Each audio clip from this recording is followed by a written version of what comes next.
Polémique sur l'annexe fiscale 2018 en Côte d'Ivoire. La Direction générale des impôts a invité la presse pour expliquer l'esprit de cette nouvelle mesure fiscale. Après Bonois, Ara, c'est la ville de Mont dans l'ouest de la Côte d'Ivoire qui va bientôt abriter une usine de riz et de manioc.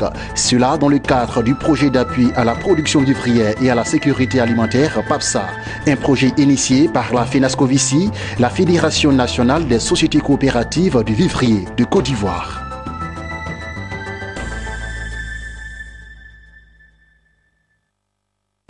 Merci de suivre les informations sur Business 24 Africa.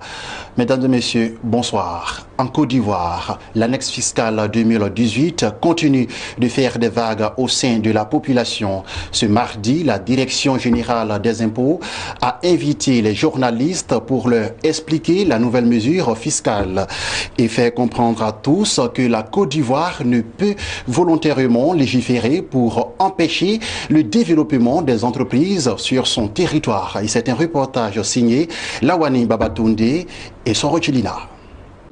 Un petit déjeuner pour aborder un sujet polémique. La Direction générale des impôts de Côte d'Ivoire et la presse ivoirienne ont échangé sur l'annexe fiscale 2018. Ouattara Sy Adou, premier responsable de cette institution, a tout de suite fait savoir que les principales mesures contenues dans cette annexe fiscale répondent à un souci d'équité et de justice fiscale, mais également pour que la Côte d'Ivoire soit en phase avec ses pairs des différentes communautés auxquelles elle appartient, avant de conclure que l'État ivoirien ne peut volontairement prendre des dispositions fiscales pour aller contre les intérêts des entreprises. Lorsqu'on appartient à un espace régional, sous-régional, on y a des engagements.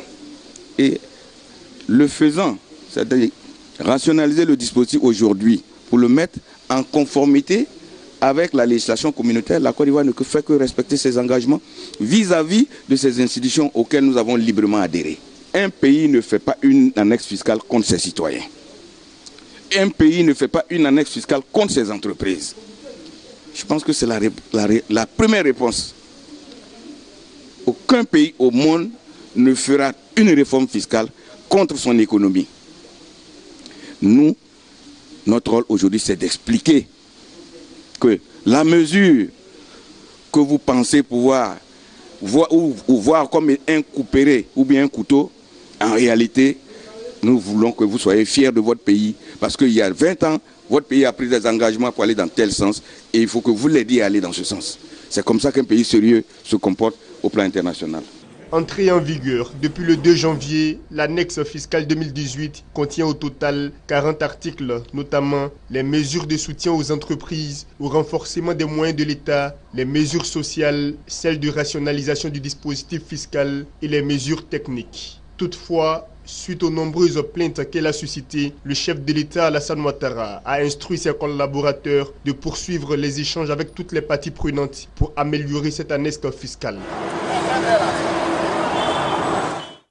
Et puis une page d'agriculture dans ce journal. Le PAPSA, le projet d'appui à la production vivrière et à la sécurité alimentaire, suit son cours en Côte d'Ivoire. Le projet porté par la FENASCOVICI, la Fédération nationale des sociétés coopératives du vivrier de Côte d'Ivoire, semble entrer dans sa phase active. C'est la ville de Mont, dans l'ouest de la Côte d'Ivoire, qui va bientôt abriter une usine de riz et de manioc. La cérémonie de pose de première pierre s'est tenue récemment à Mont, en présence des autorités locales. Le reportage de notre correspondant Théodore Kanga.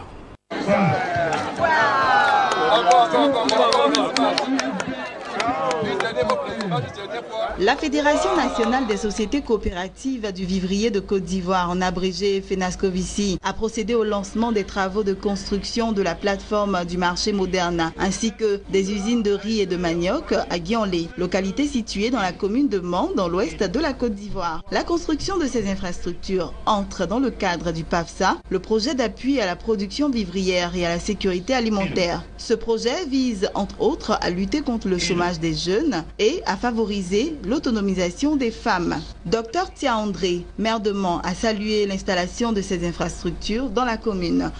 Je voudrais vous rassurer de mon engagement personnel, ainsi que celui de mon conseil municipal à accompagner ce projet pour que qui nous est si vital, et aussi pour notre région, quand on sait que Moi est une importante zone de production, non seulement du manioc, mais aussi de riz. Le premier coup de pioche de la construction de cette plateforme a été donné par Irielou Colette, présidente du conseil d'administration de la FENASCOVICI, et Soro Kayala Jérôme, représentant le Premier ministre Amadou Gon Coulibaly, parrain de la cérémonie. À cette occasion, Irielou Colette a fait savoir que ce marché moderne aura en son sein des microfinances. Moi-même, j'ai construit un marché à très civil.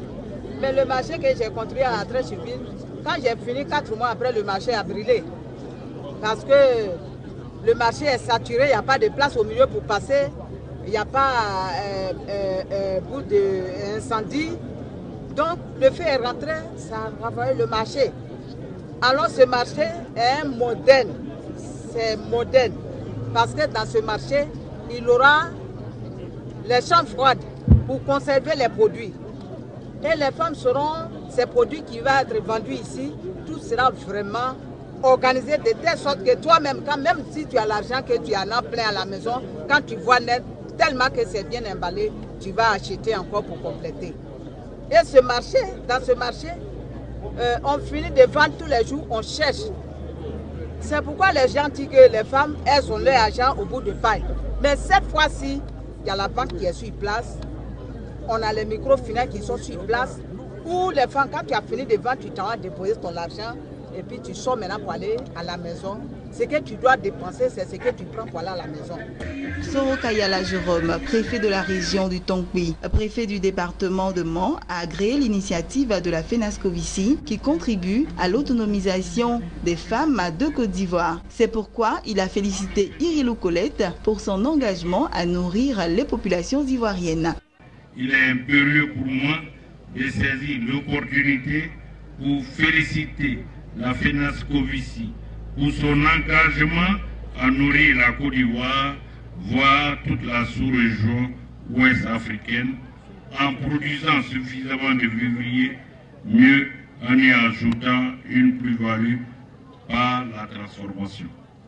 En le faisant, elle va contribuer à l'autonomisation de ses adhérentes, un des piliers de la politique de développement holistique de l'Ivoirien, cher au président Alassane Ouattara et à son gouvernement. Pour cette part incommensurable prise par votre structure dans la marche vers l'émergence, je ne peux qu'exprimer ma reconnaissance à la présidente de la FENASCOVICI, Mme Irielou Colette, pour son dévouement et son sempiternel combat pour l'autosuffisance alimentaire.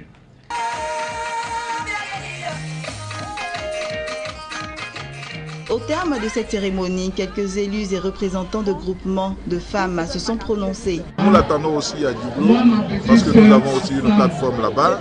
Il y a une usine qui sera construite là-bas. Il y a un marché de gros aussi qui sera construit très bientôt. Nous l'attendons là-bas.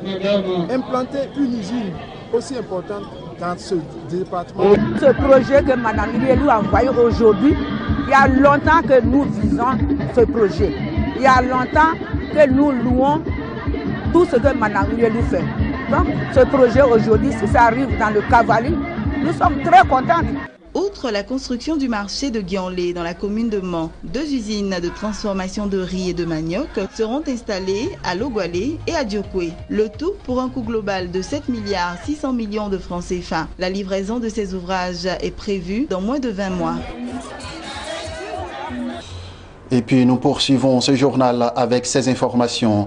Arrivé ce 14 janvier 2018 à Libreville, le ministre chinois des Affaires étrangères Wang Yi, accompagné d'une forte délégation d'hommes d'affaires chinois, a été reçu en audience ce 15 janvier 2018 par le président de la République du Gabon, Ali Bongo Ondimba. Si cette rencontre entre les deux hommes a été l'occasion de faire un tour d'horizon sur la coopération bilatérale entre les deux pays, il est aussi évident qu'elle s'inscrit dans le cadre de la détermination des deux pays à hisser leurs liens à un niveau supérieur. Toujours en bref, la fondation Bill & Melinda Gates vient de prendre une importante décision dans le cadre de la lutte contre la poliomyélite au Nigeria. La fondation remboursera un prêt de 76 millions de dollars fourni en 2014 par le Japon à la plus grande économie. Le remboursement qui devrait commencer cette année s'étalera sur une période de 20 ans. Cette décision des Gates est motivée par les progrès effectués par le Nigeria en matière d'éradication de cette maladie qui jusque-là est restée sans remède. Rappelons qu'en 2012, le Nigeria abritait plus de la moitié des cas de polio dans le monde. Voilà, c'est la fin de ce temps d'information. Excellente suite de programmes sur votre chaîne de télévision Business 24 Africa. Surtout, portez-vous bien.